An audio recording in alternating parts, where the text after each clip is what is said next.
What's up everybody, welcome to Swine and Bovine Barbecue. My name is Drew Wilkins and in today's video I'm going to show you how to make pastrami. So let's get to cooking. So pastrami, for those of you not familiar with pastrami, it is essentially a brined brisket that's smoked.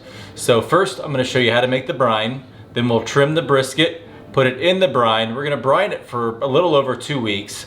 Once it's brined, we're going to rinse it off, dry it off, season it, smoke it, and then eat some absolutely delicious sandwiches. But first, let's make the brine.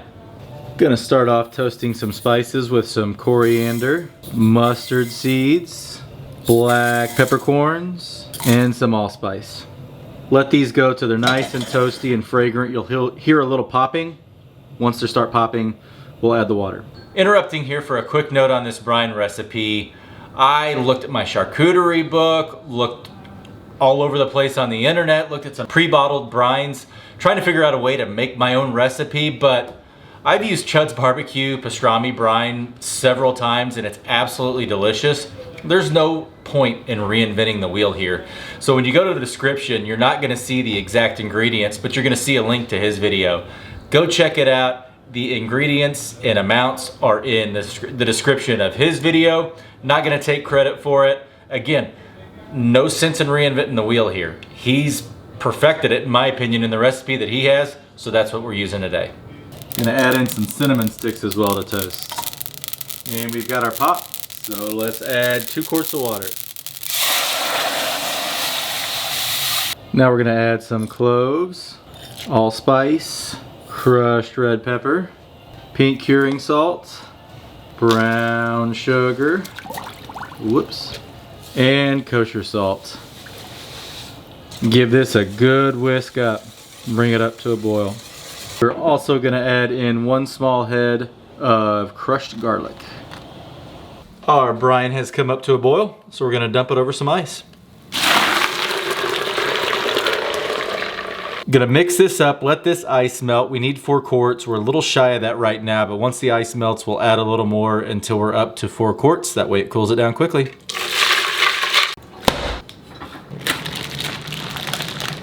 Well, I originally planned on having a brisket trim in here. Nice, short, sweet, maybe a minute or so. But when I was editing this video, I noticed that it was a pretty good synopsis of how I actually trim a brisket and very thorough. So decided to make its own video. It was released a couple of days before this video comes out. So feel free to watch it here. One of these buttons that I'm pushing up here, I'm not sure which side it comes up on in YouTube. So click that link, it'll take you to the full trim process. But now let's just jump straight back into the brine.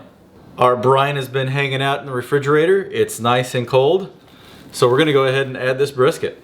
And I just put this in and wrap it around. And as you see, it wants to float. But a little handy trick is grab a bowl, fill that up with brine, push it down,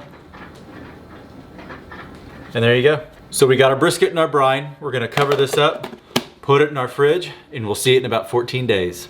12 days later and our brisket is sufficiently brined. Didn't quite make it 2 weeks, but that's more than enough time for this brisket. So what I'm gonna do is rinse it off, get all the salt off of it, then I'm gonna put it back in this bucket with some fresh water for about 30 minutes. I found that just rinsing it off still leaves it a hint too salty. So in the past, I've put it back in water for about 30 minutes and that does the trick.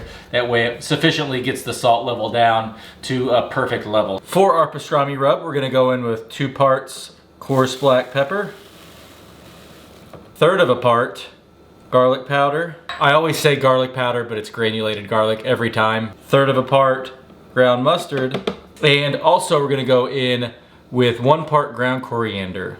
So we're gonna grind our own coriander, starting with whole cloves. And I just use my pepper grinder. I don't have a spice grinder. It's something else to buy out of all the things I buy to do this. So what I do is I just put it in my pepper grinder and then grind it on either the 2nd or the 3rd setting. So not the finest setting, but a little coarser. So I'm gonna do that. We'll get it put into the spice mixture. My forearms are sufficiently taxed from grinding up 2 tablespoons of coriander. Don't know if that says more about me or the coriander, but gonna add it to the spice mixture, mix this up, and then we'll season our brisket. You'll notice that this rub does not have any salt in it. That's because the brisket has all the salt it needs on it from the brine. So no salt in the rub. We're gonna go super heavy with this so we get a beautiful bark on this pastrami. Let's season it. We're gonna go heavy with it, as previously mentioned.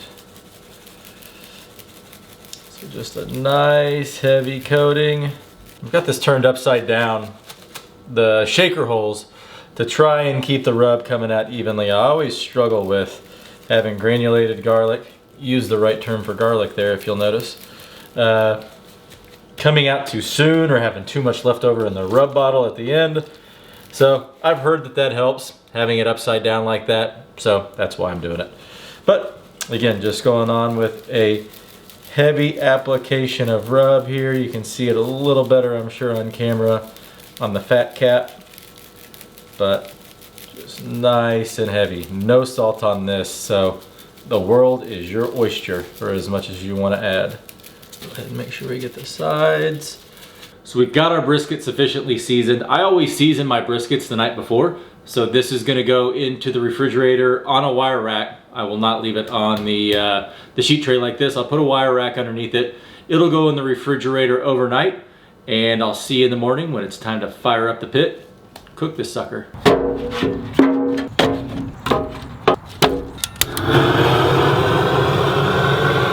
It's the following morning. Our pit is rocking around 250 degrees, so let's cook some meat. Gonna let this rock at between 225 degrees and 250 degrees for the next 4 hours or so. Then we'll bump it up to between 250, 275. If it gets upwards of 300, I'm not really gonna care too much, but try and keep it around that 250, 275 range until it's time to wrap. Roughly 10 hours later, and our brisket is ready to wrap.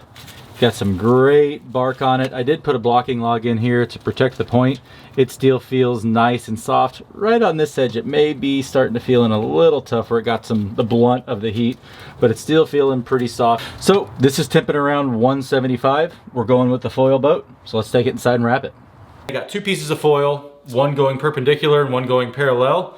All we're gonna do, fold it up. If you watch Chuds BBQ, Leroy and Lewis, they're the ones that popularized this method, and it's the way I pretty much solely cook briskets now. Every now and then it's fun to do a paper wrapped one, but the results and the crunchy bark you get from this are, I just love them. So that's the way I cook briskets.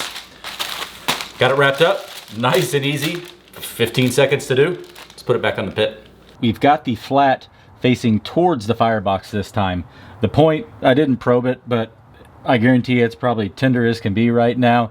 The flat is what we really need to finish cooking here. So I've got it facing the firebox. That way the heat comes to it first before it hits the point and goes out.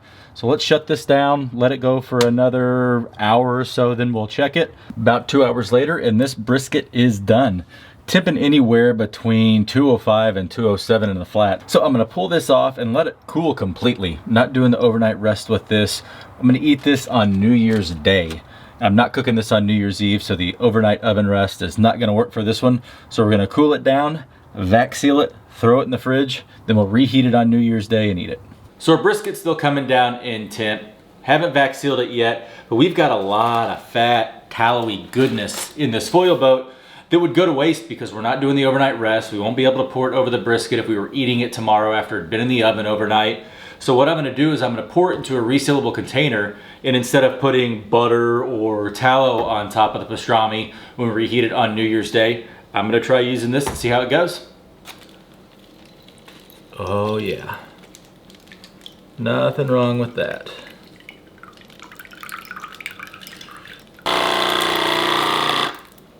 Happy New Year. We've made it to New Year's Day, so now it's time to reheat our pastrami and eat it. So got it back in a foil boat here. We have our tallow and drippings we saved from the original foil boat. So let's put it on top, throw it on the pit. So the pastrami still has a little bit of fat on it from the vacuum seal, but we're gonna add some of this goodness right on top. Let it cook down on it. So we've got our tallow and drippings on our pastrami. I'm gonna throw it on the pit, Just gonna reheat it to about 150 degrees. Again, this is already fully cooked. We're just reheating it to serve it. So gonna throw it on the pit at 275, 300 until it gets there. You could also easily do this in the oven. It's a beautiful day in Dallas though. I wanted to fire up the pit, so I'm gonna do it on the pit. We had some sausage join the party, but the pastrami is done. It's 150 or higher throughout. So gonna pull it, let it rest, then we'll slice into it. All right, so our pastrami is cooled down. Let's slice into it. Take it out of the boat.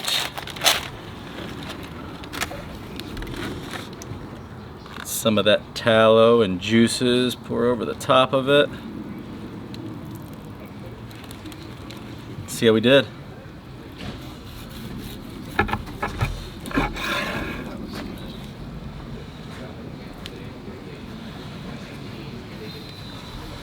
All right, not too bad. Nice yellow fat, rendered it well. Seam fat rendered. Seam fat rendered yellow fat. Let's cut some slices. All right, let's start with some lean slices here.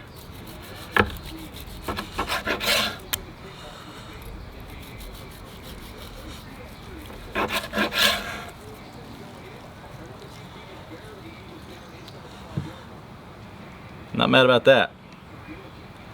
Nice, juicy. Let's see how the point's looking.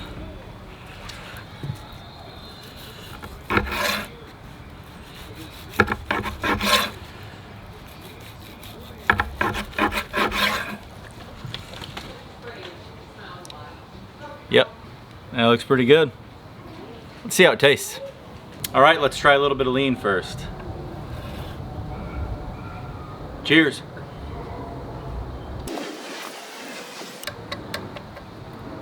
It's incredibly good. It's got the salt flavor that you get from that brine, the coriander in the rub, the pepper in the rub, the garlic powder, the mustard powder. It's incredibly good. There's no other way to put it. If you've had pastrami at a barbecue restaurant, it's what it tastes like, but it just all the flavors. It's incredibly good. Corned beef is a big thing on New Year's Day, but my wife handles the corned beef inside, I handle the pastrami outside, and this is really good. So we've got the flat tried. Let's try a piece of the point here.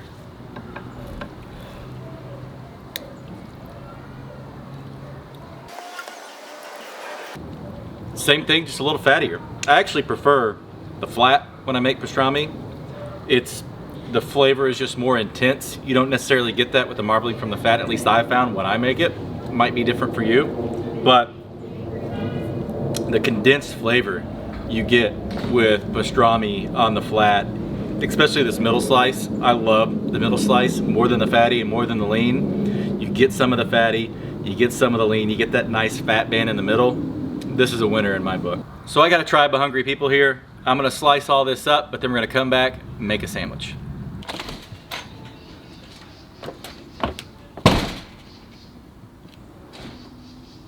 So pastrami sandwich, pretty simple. We're just gonna layer on our pastrami here. Spread it out. Go on with a little bit of spicy brown mustard.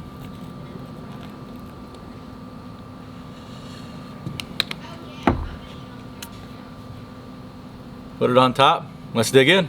All right, cheers.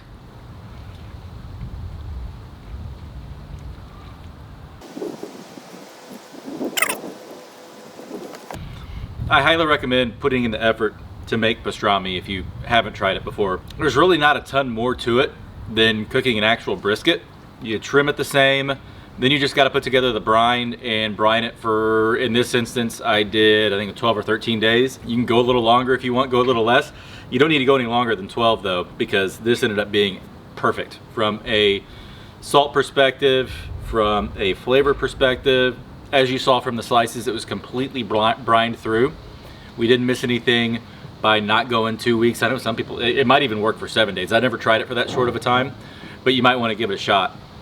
But can't recommend this highly enough. It is well worth the effort. And again, it's not that much more effort than you put into cooking a regular brisket.